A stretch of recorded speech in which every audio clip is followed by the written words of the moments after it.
It's being called the largest march for Palestine in Louisiana. Tonight, more than 25 different groups gathered to show support for citizens in Gaza.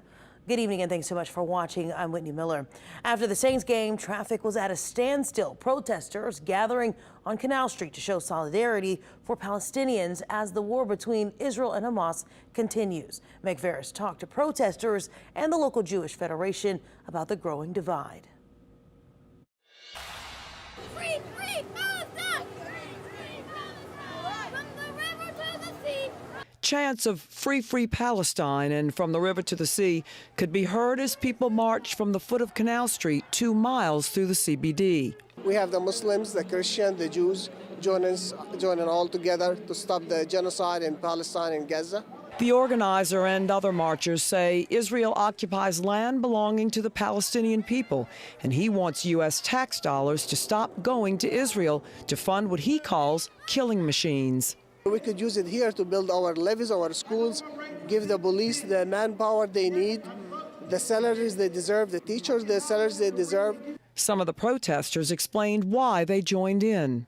I just think it's really important to show solidarity with Palestinians. I feel like, a lot of people are afraid to kind of speak out. I guess personally, I just want the genocide to end, really.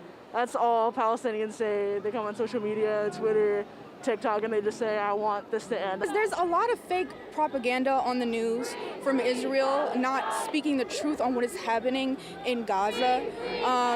They are painting it as there's a lot of terrorists going in and killing the Israel people, when really it is a lot of the Israel people going and bombing Gaza. Robert French, the CEO of the Jewish Federation of GNO, says firsthand reports from people who have been in Israel don't match up with what is being put out on social media. It's alarming to us to see protests that don't call out Hamas as terrorists, that don't call out Hamas as rapists, that don't condemn the kidnapping of infants and the sick and the elderly. He says he has workshops to educate and listen to all sides, away from the agendas on social media. I agree Palestine needs to be freed from Hamas. That's my response to them. A lot of people, including myself, believe in 2 states, but you have to have people who don't want to destroy you to be the partner for peace to make that happen. Israel has made peace with a lot of its Arab neighbors.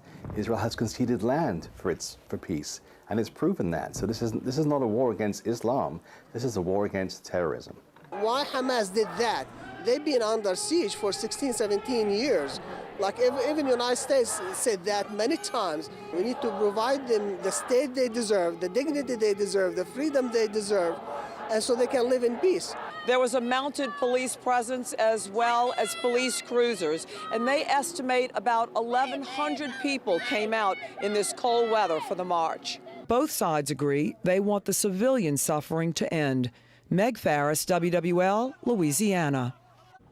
And organizers say there are 25,000 members of the Muslim community living in the New Orleans area, and nearly half are Palestinian. Overseas, Palestinians inside Gaza are facing starvation, according to aid groups. Israel is still intensifying its bombing campaign across the territory. It says it's hit hundreds of Hamas targets in southern Gaza so far. Because of the attacks, getting supplies in and out is all but impossible. The World Health Organization called the situation catastrophic.